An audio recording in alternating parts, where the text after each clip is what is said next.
Our future communities will be built by construction workers of the future. But will there be enough qualified workers to meet the need? As baby boomers retire, that need becomes greater for skilled construction workers to take their place.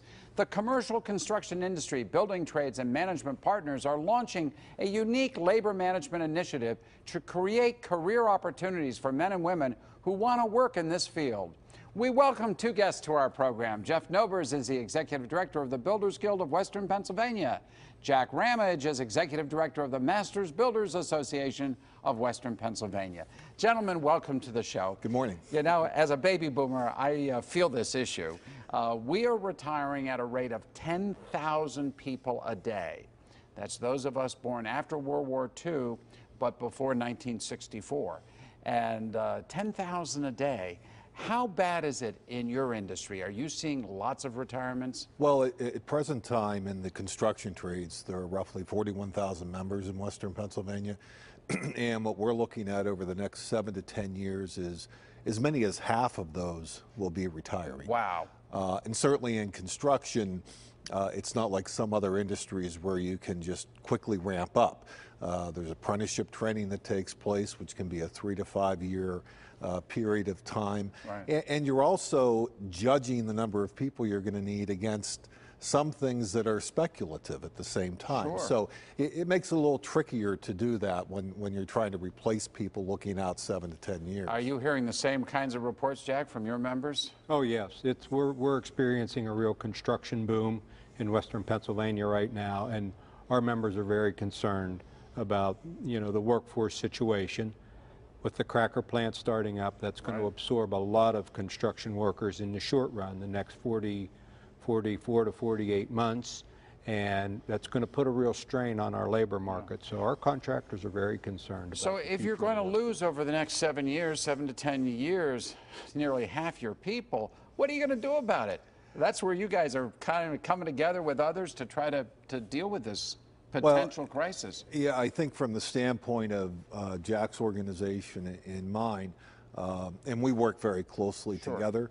The Builders Guild is a labor management organization, and some of Jack's members are on my board. Jack's on my board. So we work very closely on this.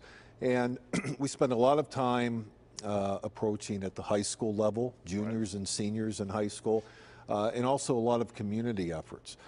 We go to probably 90 to 100 career fairs a year.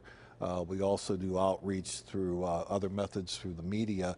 And I think really what the message to people has to be is these are careers. Yes. I think for so long, construction trades were viewed as a job.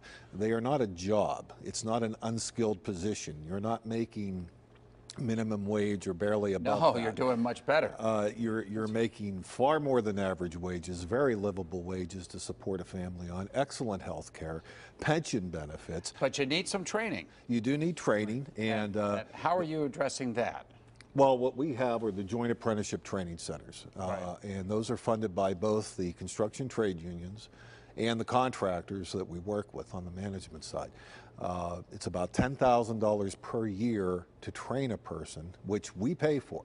There's no cost to a person to come through these training programs. That part is terrific. Jack, let me ask you, are we filling the need? Are you getting enough young people interested in the construction business these days? We are. I think we're making some real inroads. As we go out to these schools, we're finally getting the message that college isn't for everyone. Oh, that is so true. And when we explain that you can earn while you learn in these apprentice programs, and that it's all free, it's really started, the message is really starting to get across, and we're starting to reach the parents, because the parents are really the ones that, you know, they want their kids to go to college. Right. And I think that's the message, and we've been preaching that message for a long time, because I've done stories on the fact that just with 2 years of a different kind of certificated program, perhaps like yours, within a decade you can be making 6 figures. You know, you can make $100,000. Not everybody is cut out for college,